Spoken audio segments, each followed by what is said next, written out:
Assalamualaikum warahmatullahi wabarakatuh. Halo semua, di video kali ini kami akan memenuhi tugas akhir mata kuliah Akidah dengan dosen pengampu Ibu Hisnawati Nurul Azizah M.Hum.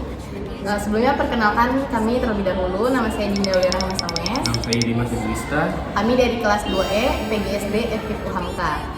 Jadi wawancara kali ini kita itu bertemakan tentang implementasi tauhid dalam ruang lingkup pribadi. Nah, kami memiliki dua narasumber, yang pertama berjenis kelamin laki-laki Dan yang kedua jenis kelamin perempuan. Untuk video selanjutnya lebih lengkap, saksikan video setelah ini. Makasih. Halo semua, jadi di video kali ini kita sudah memiliki narasumber pertama kita nih. Sebelumnya kita kenalan dulu ya sama narasumber kita. Boleh dikenalin dulu nggak sih Kak, namanya siapa? Jadi nama saya Bagas Fatkita Sofa atau biasa dipanggil El. Jadi sekarang ini PP nih dari sini ke situ. Kan aduh gimana ya ngomongnya? Gue anaknya Islam banget, gue harus kenal di sini. Wah, Jadi ini Pak, kami mengundang Bapak itu ingin minta pelajaran yang dari Bapak alami selama hidup ini, kayak kan dari udah kita lihat dari lingkungan kita kan banyak yang orang-orangnya yang kurang baik kan. Jadi saya itu niatnya membuat video ini biar mereka itu termotivasi menjadi lebih baik lagi. Dari Bapak sendiri mungkin ada cerita kan yang mau dibagikan ke Pengalaman yang teman-teman dapat kita. dibagikan ke teman-teman kita. jadi di SMA kan emang namanya pergaulan kan nggak selalu baik gitu. Iya. Kan pasti ada lingkungan di mana kita terjerumus juga. Dan gue salah satu orang yang terjerumus pada saat itu. Berarti posisinya ini waktu lagi SMA, masa SMA ini. Ya masa SMA doang. Boleh dijelasin, diceritain gitu awal mula ketemu gimana caranya Kenalnya, kenal, terus tiba-tiba bisa deket, kenal. terus bisa ikut pengaruhnya. Bisa. Sesuai aja sih. Oh, mungkin karena sering ketemu di kelas atau gimana gitu, ya kan jadi sering bareng gitu ya. teman SMA gitu kan mungkin terlalu kalau terlalu deket kan ke semua ya, maksudnya Iya. kayak lebih Lebih deket ke condong mereka. ke arah ya. Soalnya gue juga emang suka nongkrong. Berarti Ya. emang dari basicnya udah suka nongkrong, terus ketemu sama orang itu, jadi akhirnya lebih sering ketemu di tempat nongkrongan gitu. Betul sekali. Nah, setelah apa ya?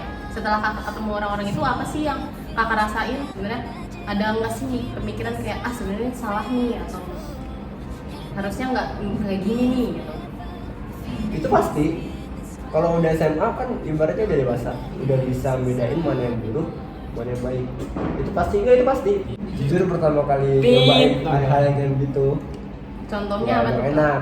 Ya, kan juga udah dibilangin kalau pergaulan bebas biasa ya, Pak. Oh. Kayak pesta-pesta malam.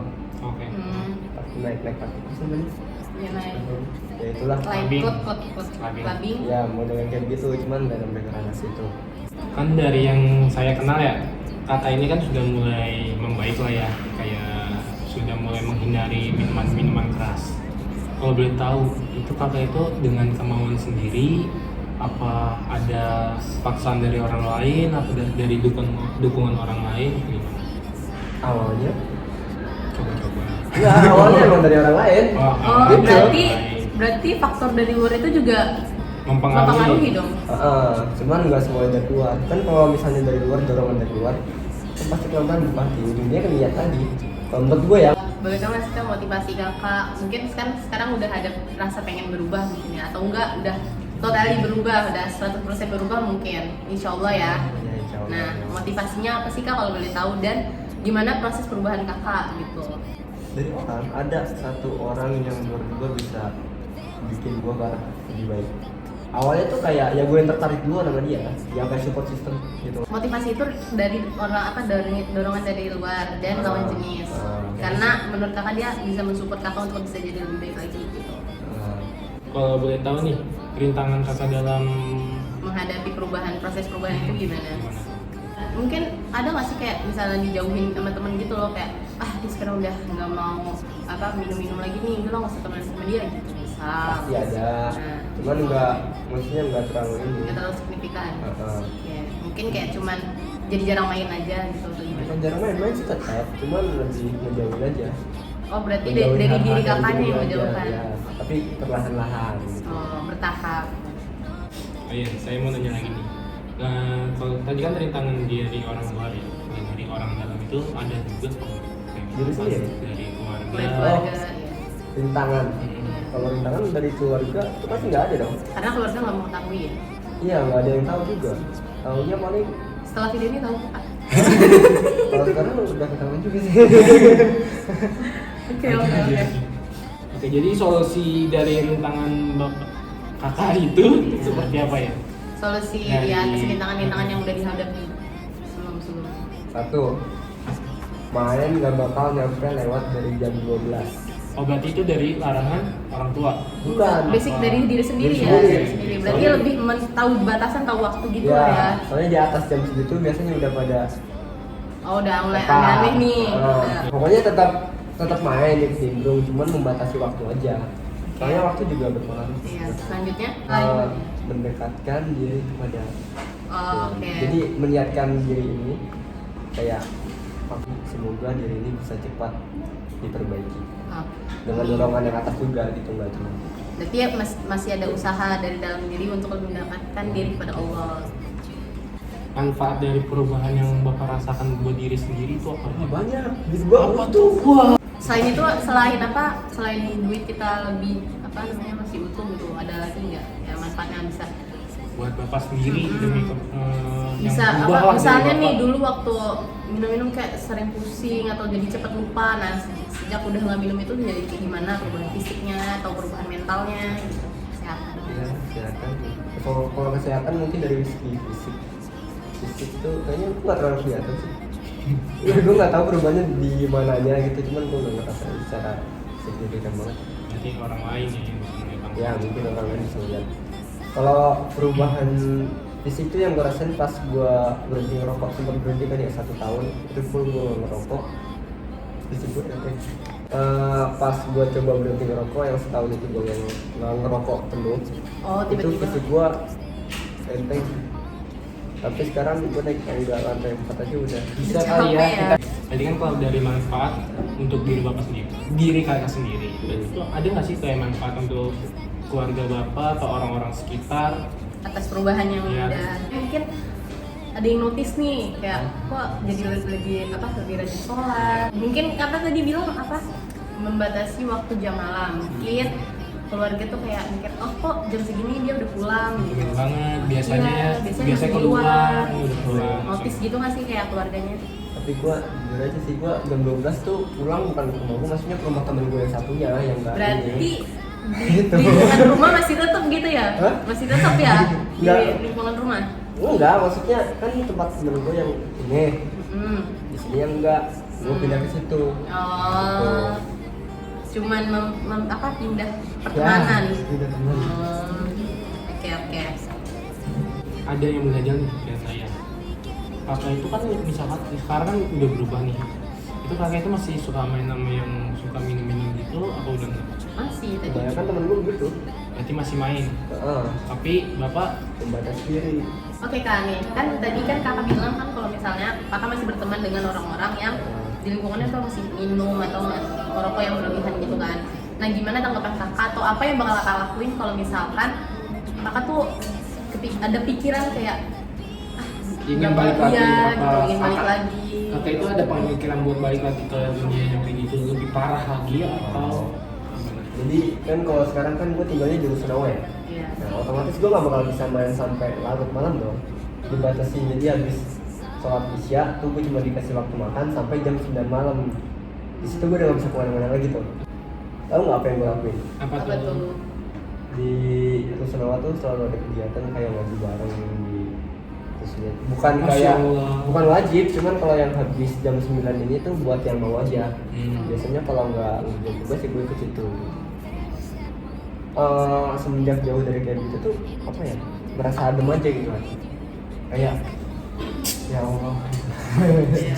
Oke. Berarti ya intinya lebih banyak waktu di Rusunawa ya sekarang ini. Di masjid sih.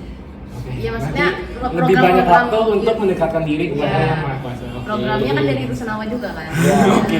Rusunawa tuh faktor pendukung gue yang paling gitu. Untuk saat ini. Jadi bapak itu ada kayak gambaran nggak sih buat masa depan buat diri buat jadi pribadi yang lebih baik atau gimana buat diri kakak sendiri? Ada. semangat ada banyak banget, kayak udah meluap-luap di otak gue. Udah ada planning gitu ya. Soalnya banyak yang mendukung juga nge-support, mulai dari anak-anak Rusunawa, dari pembinanya, pengurus, sampai teman-teman sendiri, terus orang luar juga, anak-anak kelas enggak sih. Ya, maksudnya teman-teman gue yang bener-bener kayak rangkul gitu, kayak dari diri gue juga pengen berubah, cuman faktor pendukungnya tuh juga banyak kan, kayak faktor intinya misalnya di diri lu nih, cuman orang-orang luar kayak temen-temen lu, temen kelas, temen sekret itu nggak nge-support lu, malah kayak ngajak lu ke hal yang aneh-aneh. Itu kan juga jadi faktor penghambat itu kan gitu. Jadi gue lebih banyak faktor pendukung daripada faktor penghambat. Kayak misalkan ya kakak itu kayak lagi main nih, tiba-tiba pas kakak lagi jalan, terus tiba-tiba kakak lihat nih ada yang lagi minum-minum, itu tindakan kakak itu bakal gimana kalau ngeliat yang hal-hal yang seperti itu? Kalau buat sekarang, Iya, Buat sekarang atau buat sekarang dan buat kedepannya. kalau buat sekarang karena gue masih belum punya pemahaman yang tinggi, gue kan pernah juga ya jadi orang yang gitu. Dan kalau orang yang kayak gitu diingetin, dia tuh bukannya malah kayak sadar atau gimana, emosi adanya. Oh, Jadi kalau misalnya kita ngingetin orang yang lagi posisinya minum, misalnya udah tinggi, dia udah kayak ngerasa badan dia udah susah dikontrol tuh, lalu malah kena emosinya. Gue kalau sekarang tuh mendingan gue gini aja sih, itu kembali pada diri mereka masing-masing. Soalnya pasti mereka juga banyak yang inget. Kalau buat sekarang, kalau buat kedepannya gimana? kalau buat kedepannya mungkin gue bakal berusaha buat menyadarkan mereka secara perlahan, walaupun gak bakal kayak 100% langsung berubah gitu, nggak mungkin. Pelan-pelan dengan cara kan nggak mungkin dia tuh hidup sendiri, kan pasti si orang-orang sekitar kita itu. Terus dari kakak sendiri nih, ada nggak sih kayak saran atau pesan buat yang masih pada di lingkungan yang seperti itu atau masih melakukan tindakan tersebut lah? Mungkin buat teman-teman yang masih terjebak dalam lingkaran ini, lingkaran dalam tanda kutip, coba kalian lihat lingkungan sekitar kalian yang lainnya, kan nggak mungkin semuanya kayak gitu. Perbuatan kalian yang satu ini tuh punya dampak nggak ke orang-orang sekitar kalian? Mungkin orang sekitar kalian itu masuk ke lingkaran yang kalian tempati, atau mungkin kena dampak hal lain kayak emosi, terus stres kan bisa bikin, ya pokoknya hal-hal kayak begitulah. Ya coba buat keluar secara perlahan, walaupun gak mudah, tapi walaupun banyak rintangannya, Ya. seenggaknya sudah mencoba. Oke, jadi kesimpulannya ya yang dari yang saya dapat dari cerita kakak ini, yang pertama itu ada misalkan ya kalian ada di lingkungan yang kurang baik dan kalian itu udah ada nih motivasi buat berubah, tapi kalian itu kayak masih bimbang nih gimana caranya, kayak kadang hati kalian itu mau mendukung buat udahan sama mau lanjut. Nah, terus faktor yang paling penting buat kayak mendukung, ada kemauan lah dari dirinya sendiri, terus faktor pendukung lainnya juga ada dari lingkungan sekitarnya, misalkan dari keluarga, dari teman, pergaulannya bisa diubah, atau seperti hal lainnya kayak mendekatkan diri kepada Allah, atau ikutlah kajian-kajian agama yang ada di Rusunawa. Yang ada di lingkungan sekitar kita gitu. Ya gitu. Kalau kakak ini kan lingkungannya di Uhamka ya, pastinya di Rusunawa. Tapi gini guys, Rusunawa tuh tiap kajian tuh terbuka untuk umum, jadi buat kalian yang tertarik gitu bisa. Oke, boleh. Sama ada satu faktor lagi yang bikin kalian tobat, apa tuh kak? duit. Karena kalau kita punya duit, Enggak, jadi kalau lu nggak punya duit pasti lu nggak bakal beli minum, nggak bakal beli rokok, pasti mikirnya, gue besok makan apa gitu. Oke, terima kasih kepada Kak Bagat atas ceritanya yang bisa lah, siapa tahu Dijadiin pelajaran, yang bisa ya. dijadiin pelajaran. Mungkin orang-orang yang lihat video ini bisa ada motivasi untuk berubah, untuk menjadi lebih baik. dan mikir kalau dia tuh nggak sendirian, masih ada orang di luar sana yang Masih pernah kayak peduli. gitu ya, pernah kayak gitu tapi mau berubah gitu dan masih peduli ya kan. Iya. Oke, see you on the next narasumber. Bye. Bye. Halo guys, oke kita sudah bersama narasumber kedua kita. Sebelumnya boleh diperkenalkan dulu kan namanya siapa? Oke, terima kasih sebelumnya. Assalamualaikum warahmatullahi wabarakatuh. Halo semuanya. Jadi perkenalkan nama aku itu Dina Tisha dari Kamenia dan kebetulan kita itu satu kampus dan kita hanya beda kelas saja. Oke, jadi kakaknya ini bersedia nggak sih kalau kita wawancara ini? Ya, atau sharing-sharing Iya, sedikit sharing-sharing gitu cerita sama lah. kita. Insya Allah bisa jadi. Oke.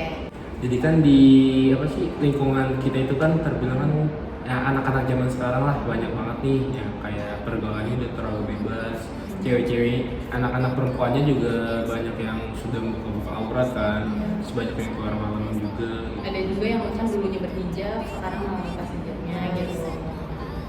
Dari kakak sendiri ada nggak sih cerita atau kisah gitu yang buat dibagi-bagi ke teman? Sharing-sharing ya sama teman-teman. Jadi kalau cerita segini sih sebenarnya udah beberapa fase yang lalu ya. Tahun ya. Prosesnya itu memang lama. Jadi pertama itu karena aku tuh memang dari basic kecilnya itu dari mama sendiri hobi seni tari. Awalnya aku pas seni tari, dancing.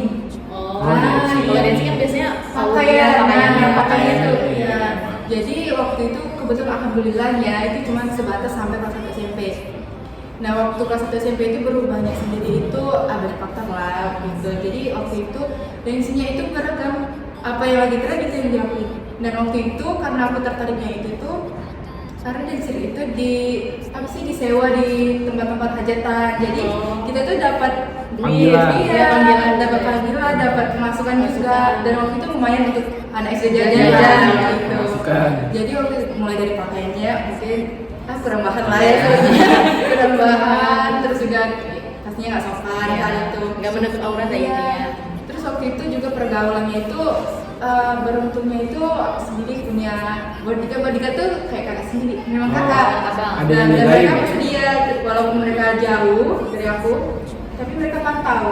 Tetap dipantau gitu Iya. ya keberadaan. Waktu itu aku nggak tahu tuh pergaulan aku itu udah benar atau enggak, karena temen. Dan ternyata waktu di SMP kelas 1 semester 2 itu pergaulannya ternyata salah. Hampir aja mereka yang aku anggapnya baik, yang akan mengajak aku ke arah baik lah positif itu ternyata Menjerumuskan ya, menjerumuskan dan itu disadarkan dan dikasih tahunya oleh kakak sendiri. Sempat berontak, nggak percaya karena kan yang jalan di pertemanan kan aku, Iya. nah, bukan kakak kan. Sempat aja, tapi akhirnya bisa sadar sendiri. Kalau itu nggak benar ya. Ketahuan itu udah kakak sendiri. Oh. Habis itu teman aku, itu zaman Instagram baru lah. Iya. Waktu itu join, login Instagramnya itu akunnya itu di HP aku. Terus notif mereka chattingan itu masuk. Oh, iya, Dari iya. situ ketahuan ternyata ada maksud yang lain.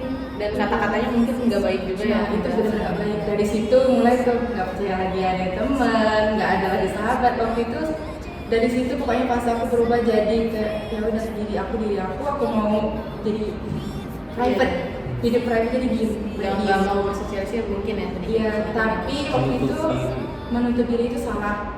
Iya. Itu nggak ngembangin aku. Iya.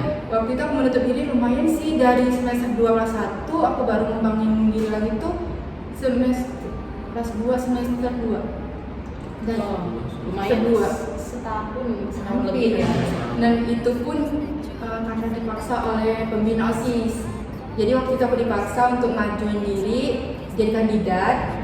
Karena nggak mau kan, karena aku udah menutup diri nih, Iya. udah malu segala macam. Udah takut lagi Udah lah ketemu takut. orang baru gitu. Jadi waktu itu ya udah dipaksa itu benar-benar kayak halus gitu, kayak kasih ini tuh benefitnya banyak, bagus Bukan banget ke hati depannya ya. gitu.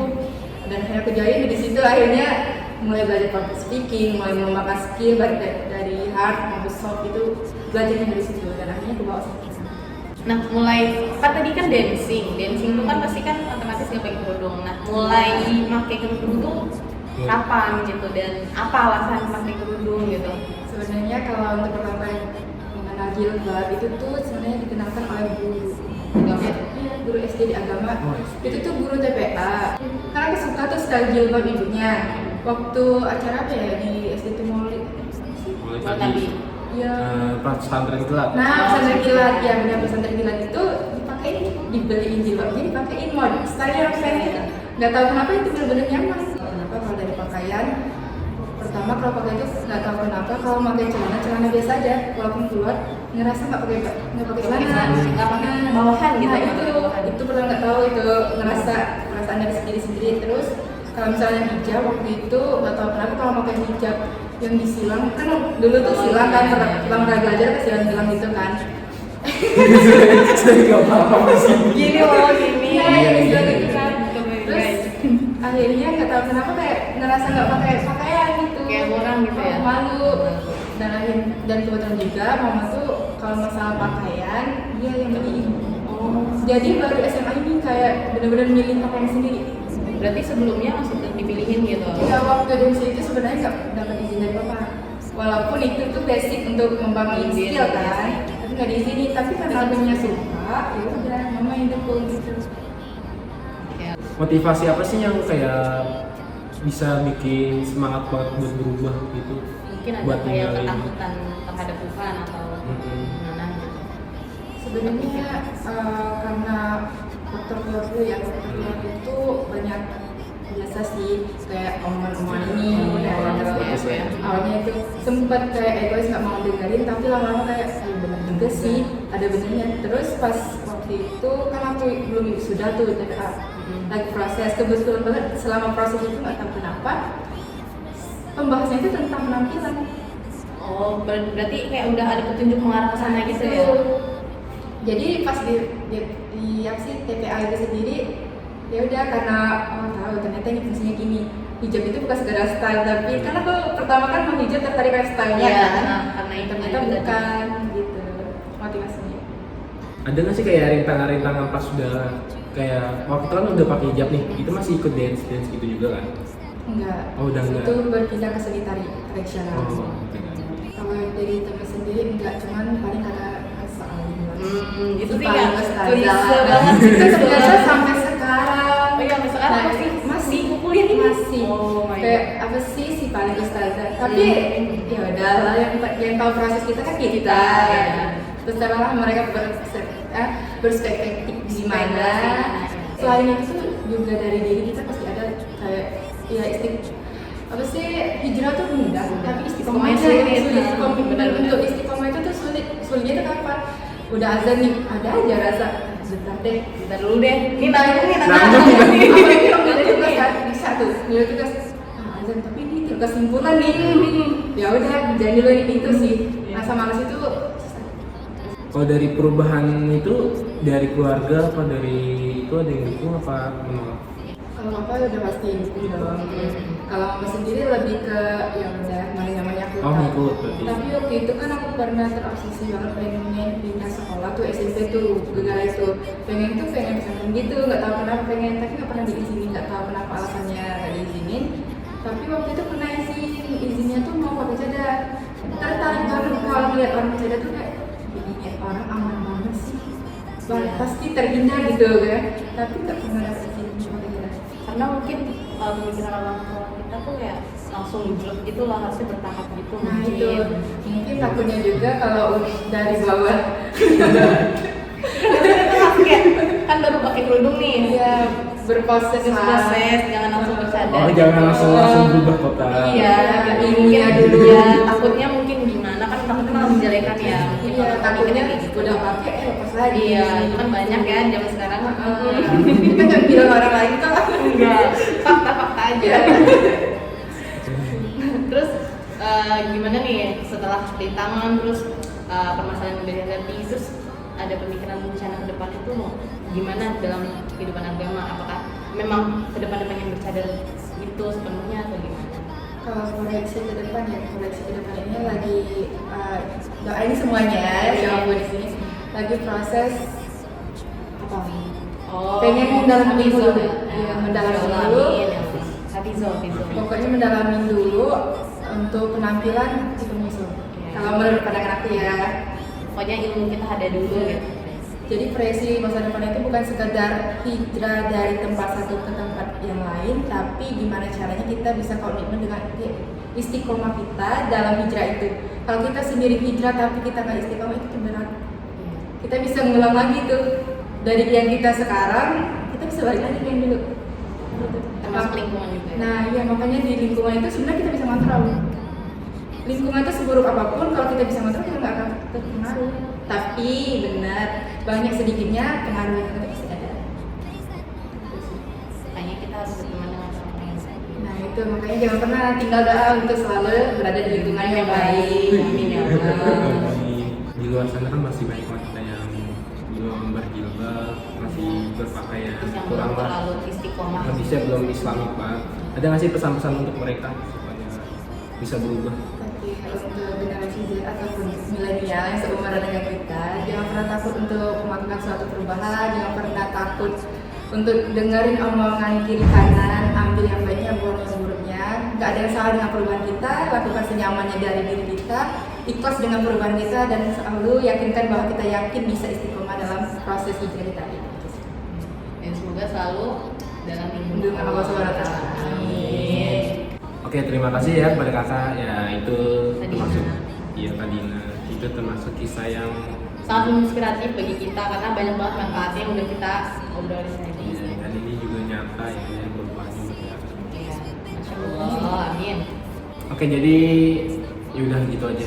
Tapi wassalamualaikum warahmatullahi wabarakatuh. Terima kasih.